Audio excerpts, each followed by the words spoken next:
ہم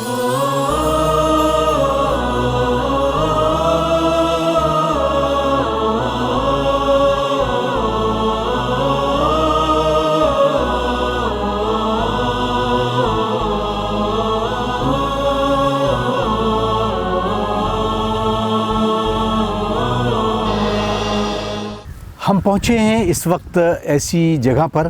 کہ جہاں بہاریں یاد کی جاتی ہیں، اور بہاروں کے بارے میں بہت ساری آپ اشعار کے ذریعے سنتے آئے ہیں۔ ہم اس وقت موجود ہیں عبداللہ بہارپور، اور جو وطن عزیز ہے حجت الاسلام والمسلمین علی جناب مولانا مصطفیٰ علی خان ادیب الہندی صاحب قبلہ کا۔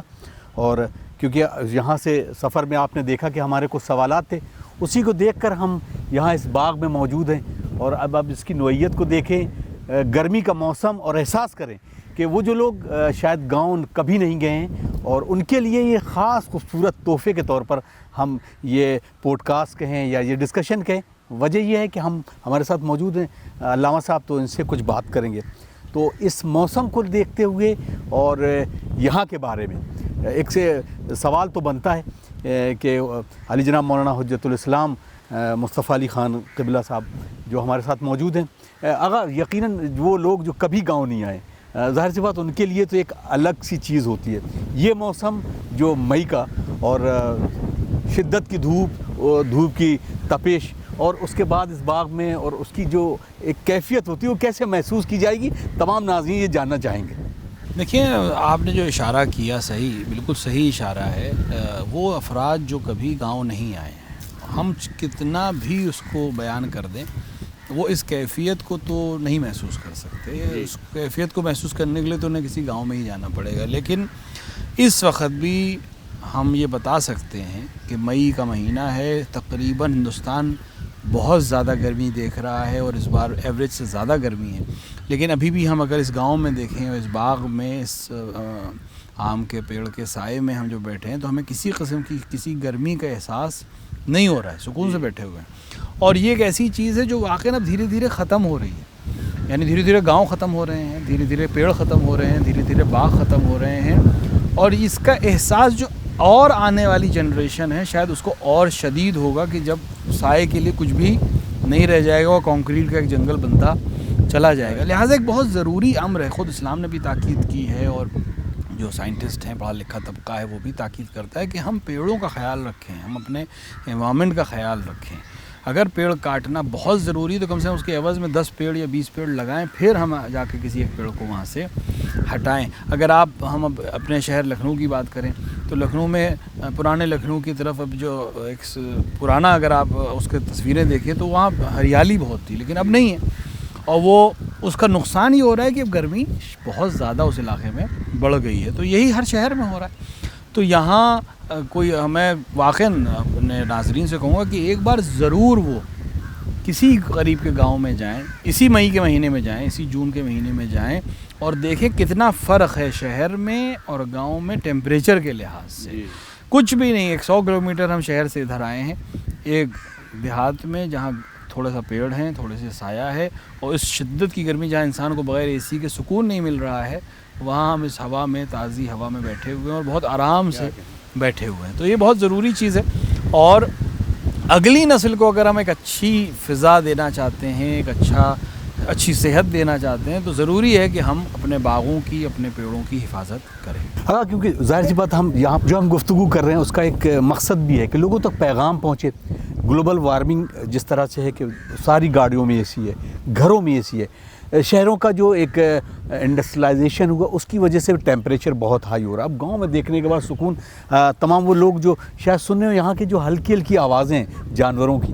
اگر اس مائک کے ذریعے جا رہے ہو تو آپ اس کو محسوس کر سکتے ہیں۔ شریعت میں، اور خاص طور سے ایک جو گلوبل وارمنگ کو کہیں یا ایٹماسفیئر کے اس تمام آلودگی کو کہیں، تو کس طرح سے ہمیں کہا گیا کہ ہم اس کو بھی اپنے ساتھ صاف ستھرا رکھیں، اور تاکہ جو آنے والی جنریشن ہے اس کے لیے بھی بہت فائدے حاصل ہو سکیں۔ ائمہ علیہ الصلوۃ والسلام، امیر المومنین علیہ الصلوۃ والسلام، پیغمبر اکرم صلی اللہ علیہ وآلہ کے اگر ہم احادیث پر غور کریں تو اس پہ کئی جگہ پر انہوں نے اس بات کی طرف تاکید کی ہے کہ ہم اپنے فصلوں کا، اپنی ایٹماسفیئر کا، پیڑوں کا خیال رکھیں۔ اور رسول اکرم نے جب جنگ کے دستور بنائے تھے تو اس میں ایک حکم اپنی فوجیوں کو یہ دیا تھا کہ ہرا پیڑ نہیں کاٹنا ہے، پیڑوں کو جلانا نہیں ہے، فصلوں کو برباد نہیں کرنا ہے۔ جہاں انسانوں کے سلسلے میں گفتگو کی تھی کہ جو ہتھیار رکھ دے اس کو قتل نہیں کرنا ہے، جو بھاگ جائے اس کا پیچھا نہیں کرنا ہے، عورتوں کو قتل نہیں کرنا ہے، بچوں کو قتل نہیں کرنا ہے، وہیں ساتھ میں یہ تاکید کی تھی کہ پیڑ نہیں کاٹنا ہے، پیڑوں میں آگ نہیں لگانی ہے، فصلوں میں آگ نہیں لگانی ہے۔ یہ خود ایک تاکید تھی، جو کہ جنگ میں عام طور سے یہ سب ہوتا ہے، لیکن پیغمبر نے باقاعدہ دستور دیا تھا کہ یہ کام نہیں ہوگا۔ اسی طرح امیر المومنین علیہ السلام نے جب بہت سے مسائل کو حل کیا تو اس میں اس چیز کو بیان کیا کہ ایک حصہ زمین کو واپس کر دیا کرو، یعنی بہت زیادہ آج کل جو ایک فرٹیلائزر کا استعمال ہے، یوریا کا استعمال ہے، کھاد کا استعمال ہے، وہ زمین کو بالکل نچوڑ دیتے ہیں، تو اس سے زمین میں کچھ پھر رہ نہیں جاتا۔ اسلام کہتا ہے کہ آ کر زمین کو کچھ حصہ زمین کو واپس کر دو تاکہ وہ پھر سے اسی طرح سے آپ نے نرش ہو کے پھر سے فصل کو دے سکے۔ تو بہت ضروری ہے کہ آج ہم جو مثال کے طور پہ سکولز ہیں، کالجز ہیں، وہاں پڑھایا جا رہا ہے، جغرافی پڑھائی جا رہی ہے، انوائرمنٹل اسٹڈیز اب پڑھائی جا رہی ہیں، ساتھ میں ضروری ہے کہ شاید اسکول کالجز کے لوگ اس کو بہتر طریقے سے کر سکیں کہ وہ اگل بغل کے گاؤں سے رابطہ کر کے گاؤں میں لے کے جائیں بچوں کو، اور ان کو کھیت دکھائیں، ان کو باغ دکھائیں، ان کو سمجھائیں کہ یہ کس طرح سے انسان کو مدد کرتا ہے۔ کتابوں میں تھیوری میں بہت اچھا ہے، لیکن جب تک وہ پریکٹیکلی اس کو نہیں دیکھیں گے ان کو سمجھ میں نہیں آئے گا۔ جیسے آپ نے بھی اشارہ کیا، دیکھیں کتنا سکون ہے، ہم شہر میں صرف ہارن کی آوازیں ہیں، مشینوں کی آوازیں ہیں، اتنی آواز ہوتی ہے کہ انسان کو واقعی کچھ نہیں سنائی دیتا۔ یہاں آپ کو پرندوں کی آواز دوپہر میں سنائی دے رہی ہے، بالکل سکون، ایک خود یہ اپنے آپ میں ایک تھیراپی ہے جو انسان کو ذہنی طور سے تھکا ہوا ذہن جو ہے اس کو آرام مل جائے۔ لہٰذا اسلام کے مد نظر سے بھی اور اس وقت کی جو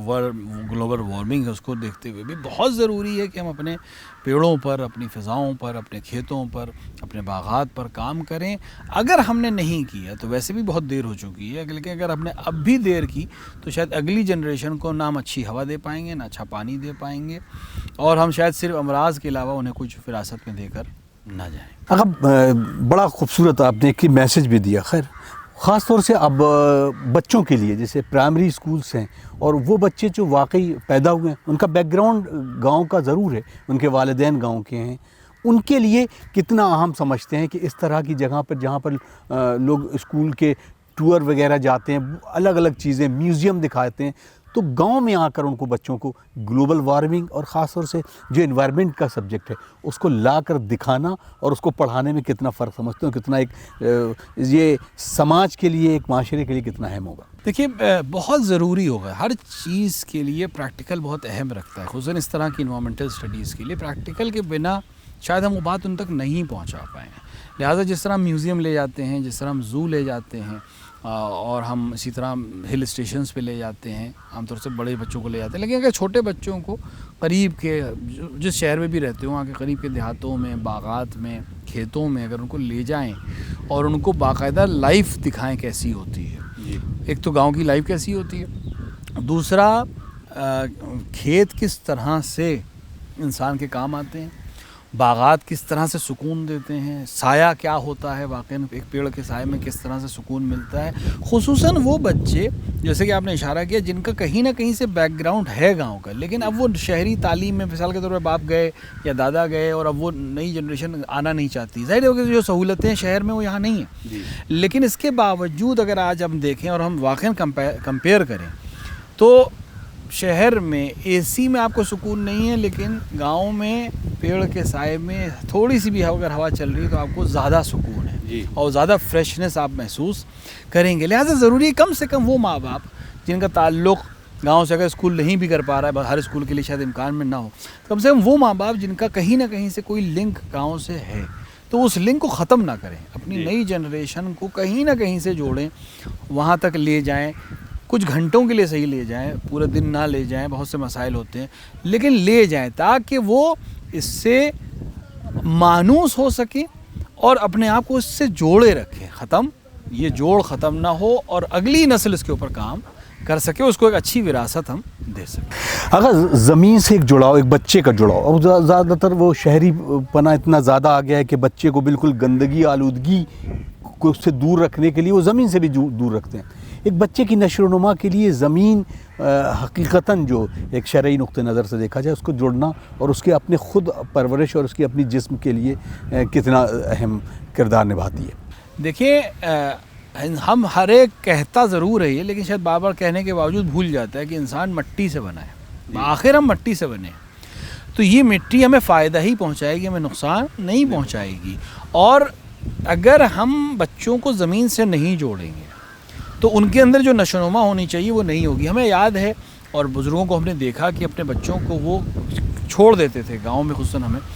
باغ میں یا کھیت میں یا حتیٰ گھر میں کچی زمین پہ کچھ دیر کے لیے چھوڑ دیتے تھے. ہم لوگ اس میں کھیلتے تھے، اس میں گرتے تھے، چوٹ کھاتے تھے، کھڑے ہوتے تھے، دوبارہ گرتے تھے.